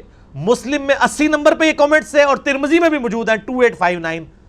امام ترمذی تے جھوٹیاں نو گھر تک پہنچا کے گئے نے، بقیہ کے اوپر کامنٹس کیے ہوئے ہیں۔ اچھا اس طرح کے کامنٹس بڑے کم راویوں میں ملتے ہیں، تو بقیہ نے چونکہ اہل سنت کے منہج کی حفاظت کرنی تھی ناسبیت کے خلاف، امام مسلم امام ترمذی نے کامنٹس کیے۔ اچھا جی، جواب نمبر 3، صحیح مسلم میں ایک حدیث کے راوی بھی بقیہ ہیں۔ مسلم شریف میں انٹرنیشنل نمبر کے مطابق 3514 اور 3515 نمبر حدیث ہے، اور فواد عبد الباقی کی ترکیب میں اس کا نمبر ہے 1429 1429۔ ابن عمر کہتے ہیں رضی اللہ تعالیٰ عنہ کہ نبی علیہ السلام نے فرمایا اگر کوئی ولیمے کی دعوت دے یا کوئی بھی اور دعوت دے تمہارا مسلمان بھائی تو قبول کر لیا کرو۔ یہ مشہور حدیث ہے، اس حدیث کے راوی بھی بقیہ ہیں، وہی راوی۔ ٹھیک ہو گیا جی۔ جواب نمبر 4، جامعہ ترمذی کی مشہور ترین حدیث جو اہل سنت کے بچے بچے کو رٹی ہوئی ہے، انٹرنیشنل نمبر کے مطابق 2676، کہ آپ صلی اللہ علیہ وآلہ وسلم نے فرمایا میرے بعد تم بہت اختلاف دیکھو گے، اس وقت علیکم بسنتی و سنت الخلفاء الراشدین المہدیین، میری سنت اور میرے خلفاء راشدین کی سنت کو لازم پکڑ لینا۔ یہ جو حدیث ہے جامعہ ترمذی میں انٹرنیشنل نمبر کے مطابق 2676، اس حدیث کی سند وہی ہے جو ابو داؤد کی سند ہے، بقیہ ابن ولید نے روایت کیا ہے بحیر ابن سعد سے۔ اس حدیث کی سند وہی ہے جو ابو داؤد میں مقدام بن معدی کرب والی حدیث 4131 والی ہے۔ ٹھیک ہوگا جی۔ 5واں جواب، المستدرک للحاکم میں بھی یہی جو سند ہے، بقیہ ابن ولید روایت کر رہا ہے بحیر ابن سعد سے، خواہ وہ ان سے روایت کرے چاہے حدثنا سے روایت کرے۔ یہ حدیث مستدرک للحاکم میں بھی اسی سند کے اوپر دو حدیثیں ہیں 2435 اور 4230، جس کو امام حاکم نے مسلم کی شرط پہ صحیح کہا اور امام ذابی نے موافقت کرتے ہوئے کہا کہ بقیہ کی یہ جو حدیث لینا ہے یہ امام مسلم کی شرط پہ حدیث صحیح ہے، چونکہ امام مسلم نے یہ حدیث لی ہوئی ہے 3514 اور 3515۔ ٹھیک ہوگا جی۔ امام حاکم نے اور امام ذابی نے بقیہ کی حدیث بحیر ابن سعد سے مسلم کی شرط پہ صحیح کہی ہوئی ہے۔ 5 جواب ہے، اور کنے جواب دیا؟ ابن حجر اسقلانی المتوفا 852 ہجری، انہوں نے بھی کہا یہ صدوق راوی ہے، البتہ مدلس تھا، مدلس تو ہم بھی مانتے ہیں، اور امام ذابی بھی اس کو صدوق کہتے ہیں۔ اور بقیہ کی بحیر ابن سعد سے روایتیں جس طرح ابو داؤد میں 4131 ہے، ابو داؤد، ترمذی، نسائی، ابن ماجہ، چاروں سنن اربعہ کی کتابوں میں آپ بقیہ مکتبہ شاملہ میں لکھیں اور بحیر لکھیں، بے شمار حدیثیں کھل جائیں گی۔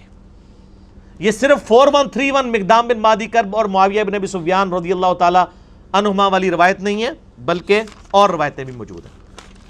اعتراض نمبر 2، وہ کہتے ہیں جی بقیہ ابن ولید مدلس ہے اور ان سے روایت کر رہا ہے، تو اس کے میں 3 جواب دوں گا، اسی پہ میری گفتگو کنکلوڈ ہوگی۔ جواب number 1، to kill the evil ان دا بڈ، برائی کو میں جڑ میں ختم کرتے ہوئے آپ کو یہ بتاؤں کہ یہ بقیہ ابن ولید نے بحیر ابن سعد سے سما کی تصریح کی ہوئی ہے مسند احمد والے طریق کے اندر، اس میں تو ان سے روایت کر رہا ہے نا ابو داؤد میں۔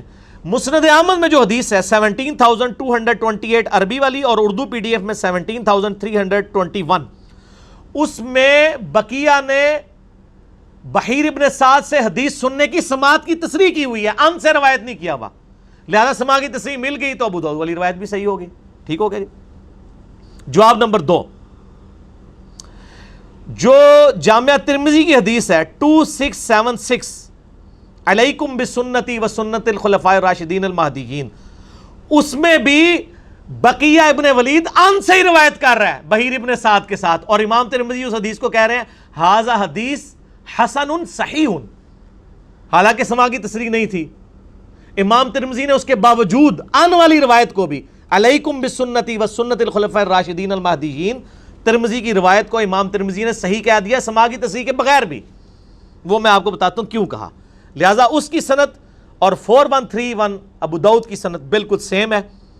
جواب نمبر 3, یہ امام ترمذی نے بھی صحیح کہا, شیخ البانی نے بھی صحیح کہا, اور سب سے بڑھ کر شیخ زبیر لیزئی صاحب جو ذرا سے تدریس کے مسئلے میں اتنی مضبوط روایتیں جو ترمذی میں بھی آئی ہیں جن کو امام ترمذی نے صحیح کہا ہے, شیخ زبیر صاحب ان کو ضعیف ڈکلیئر کر دیتے تھے کہ سماع کی تصریح نہیں ہے. اب کیا وجہ ہے کہ شیخ زبیر صاحب اس روایت کو سماع کی تصریح کے بغیر بھی صحیح کہہ رہے ہیں, اگرچہ میں نے ثابت کر دیا کہ مسند احمد میں موجود ہے. اس کی میں آپ کو ریزن بتاتا ہوں. 2012 کی بات ہے, جب یہ روایت ہم نے پہلی دفعہ پبلک میں مارکیٹ میں ان کروائی نا, تو بڑا شور کھڑا ہوا شیخ زبیر صاحب کی وفات سے 1 سال پہلے. اب شیخ زبیر صاحب زندہ تھے, کسی نے جرت نہیں کی روایت پر ڈاکہ مارنے کی. ظاہر البانی بھی صحیح کہہ رہا ہے, زبیر لیزئی صاحب بھی صحیح کہہ رہے ہیں. ان کو پتا تھا شیخ زبیر صاحب ہمیں لتر پھیریں گے, انہوں نے کہا شیخ زبیر صاحب کی زندگی میں تو ہم یہ کام نہیں کر سکتے, بعد میں کریں گے. لیکن نجی محفلوں میں ڈسکشن شروع کر دی تو ہمارے ایک جیلم شہر کے بھائی ہیں ماشاءاللہ, سوشل میڈیا کے اوپر بڑا اچھا کام کر رہے ہیں, بلکہ ہمارے جو فرحان بھائی ہیں یہ بھی انہی کا تحفہ ہے. کاشف نیئر نے ہی انٹروڈیوس کرایا تھا ہمارے فرحان بھائی کو جو ہماری ویڈیوز اپلوڈ کرتے ہیں. تو وہ آج کل گلف سٹیٹس میں, تو کاشف نیئر نے مجھے فون کیا 2012 میں, مجھے یاد ہے.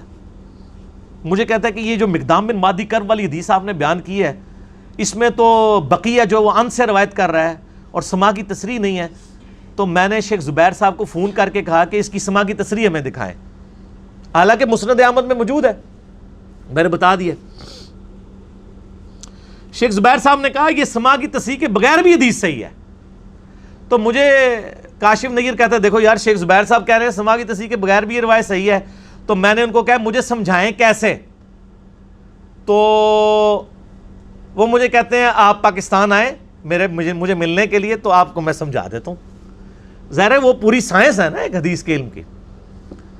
ہم تو وہ سائنس ویڈیو میں رکھ دیا, آپ کو پاکستان آنے کی ضرورت نہیں, آپ ویڈیو میں دیکھ لیں گے, یہ وہ سائنس آپ کو سمجھا دیتے ہیں.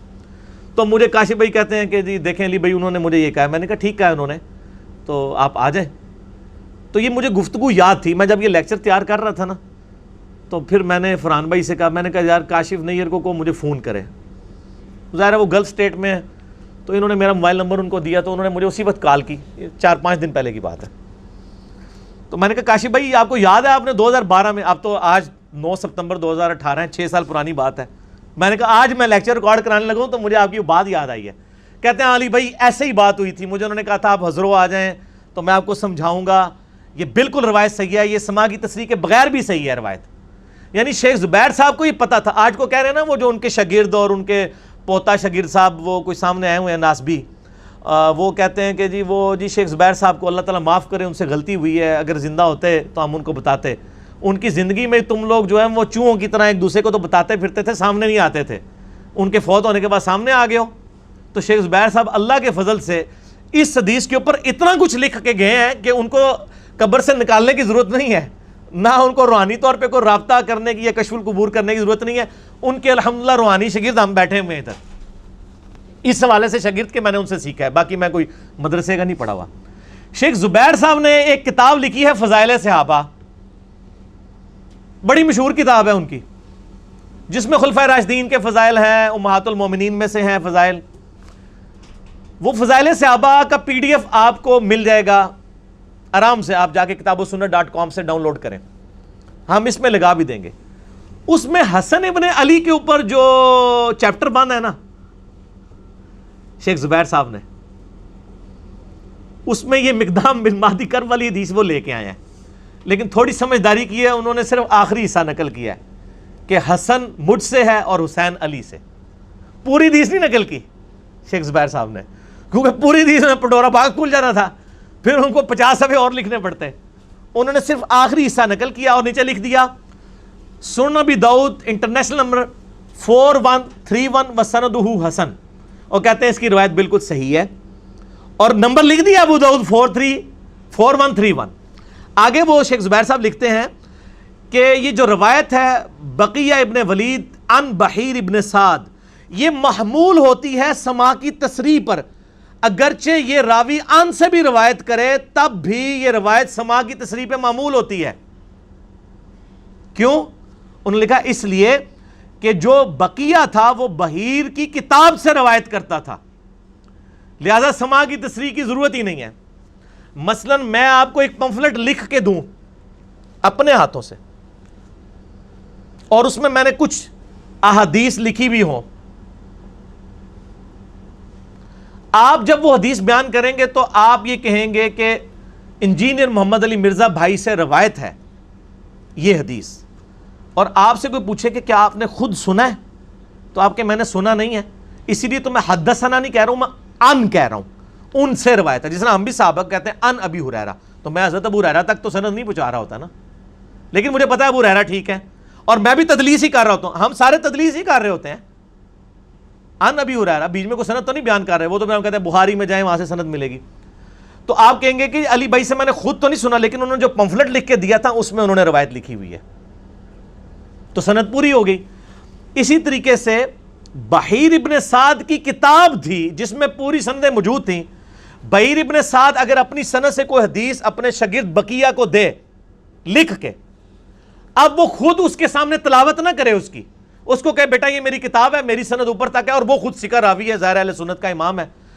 اب بقیہ کتنا ایماندار شخص تھا, اس نے یہ نہیں کہا کہ میں نے اپنے استاد بحیر سے سنی, وہ کہتا تھا ان بحیر ابن سعد, بحیر ابن سعد سے میں روایت کر رہا ہوں, اس کی کتاب تھی. اور یہ محدثین کا پیٹ رول ہے کہ اگر ایک محدث کے پاس دوسرے محدث کی کتاب ہو تو اس کو حدثنا کہنے کی ضرورت نہیں ہے, وہ ان سے بھی روایت کر رہا ہے نا, تو وہ سماع کی تصریح کیا, وہ ریٹن ہے, تصریح سے بھی اگلی چیز ہے, اس کے پاس کتاب ہوتی تھی. اور یہ شیخ زبیر صاحب نے فضائل صحابہ میں لکھ دیا کہ چاہے بقیہ ان سے بھی روایت کرے بحیر سے, وہ سماع پر محمول ہوتی ہے کیونکہ اس کے پاس وہ کتاب تھی. پھر ساتھ شیخ زبیر صاحب لکھتے ہیں کہ میری کتاب جو ہے ابن حجر اسقلانی کی کتاب ہے طبقات المدلسین, مدلس کے اوپر جو مدلسین کے 5 طبقات کے اوپر کتاب لکھی ہے نا, اس کی تحقیق لکھی ہے شیخ زبیر صاحب نے عربی میں, وہ عربی میں کتاب تھی ابن حجر اسقلانی کی. تو شیخ زبیر صاحب نے لکھا ہے میری کتاب الفتح المبین فی تحقیق طبقات المدلسین, وہ کتاب میری دیکھیں, اس میں صفحہ نمبر 69 پہ چلے جائیں, میں نے بقیہ کے بارے میں پوری تفصیلات لکھی ہوئی ہیں. اور شیخ زبیر صاحب نے کہار پہ جا کے گئے ہوئے اس روایت ہوتے, اور اللہ کے فضل سے ہم اس کا PDF بھی لگا دیں گے طبقات المدلسین کا. طبقات المدلسین میں شیخ زبیر صاحب نے کیا لکھا بقیہ کے بارے میں, یہ PDF JPG آپ کے سامنے ہے HD سکرین پہ انشاءاللہ. چوتھے طبقے میں جو مدلسین کے پہلا راوی ہے بقیہ ابن ولید الحمصی, حمص شام کا رہنے والا تھا. وہ لکھتے ہیں مشہور محدث ہے, اور مسلم شریف میں بھی اس کی ایک حدیث موجود ہے. شیخ زبیر صاحب نے تو صرف لکھا تھا نا, یہ شیخ زبیر صاحب نے لکھا, یہ ابن حجر اسقلانی نے لکھا ہوا ہے. ہم نے وہ حدیث کا نمبر بھی بتا دیا ہے 3514 3515. لیکن وہ کثرت سے تدلیس کرتا تھا ضعیف اور مجہول راویوں سے, لیکن ائمہ اہل حدیث نے اس کی صفات بھی بیان کی ہیں. وہ جو صفات بیان کی ہیں عبداللہ ابن مبارک سے 43 نمبر اور 80 نمبر امام فزاری سے, میں نے مسلم شریف سے آپ کو دکھا دیا کہ اماموں نے اس کی توثیق کی ہوئی ہے. اس کے بعد شیخ زبیر صاحب لکھتے ہیں کہ امام نسائی بھی اسے ثقہ مانتے ہیں, 197 ہجری میں وہ فوت ہوا ہے, اور وہ حسن الحدیث صدوق راوی ہے. اگر وہ سماع کی تصریح کر دے اس سے تدلیس سے تسویہ ثابت نہیں ہے, اور اس کی تفصیل کے لیے آپ شیخ البانی کا جو احادیث ضعیفہ ہے اس کو آپ دیکھ لیں. ٹھیک ہو گیا جی.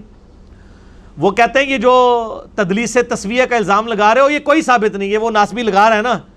وہ کہتے ہیں یہ الزام ثابت ہی نہیں, اور شیخ البانی نے بھی پوری بحث کی ہوئی ہے سلسلہ احادیث ضعیفہ کے اندر کہ یہ تدلیس تسویہ کا الزام ان کے اوپر جھوٹا ہے, اور روایت جو ہے بقی عن بحیر ابن سعد وہ صحیح ہوتی ہے.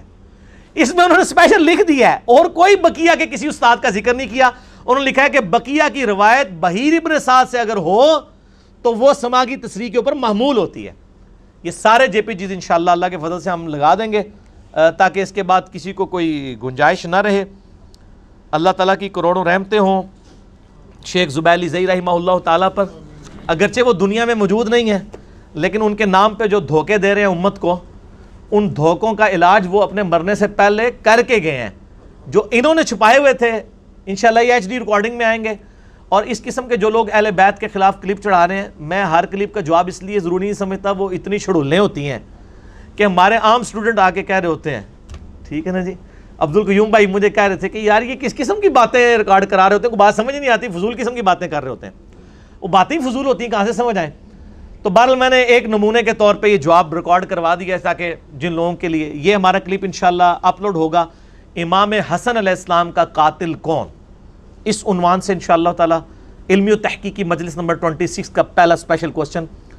اور باقی کوسچن انشاءاللہ ندیم ریاض بھائی مجھ سے 1 to 1 کریں گے, لیکن اس سے پہلے ہم ایک وقفہ کر لیتے ہیں. اللہ تعالیٰ سے دعا ہے جو حق بات میں نے کہی اللہ تعالیٰ ہمارے دلوں میں راسخ فرمائے. اگر جذبات میں میرے منہ سے کوئی غلط بات نکل گئی تو اللہ تعالیٰ ہمارے دلوں سے معاف کر دے, ہمیں کتاب و سنت کی تعلیمات پر عمل کر کے دوسرے بھائیوں تک پہنچانے کی توفیق عطا فرمائے. سبحانک اللہم و بحمدک اشہد ان لا الہ الا انت استغفرک و اتوب الیک وما علینا الا البلاغ المبین. جزاکم اللہ خیرا, احسن الجزاء.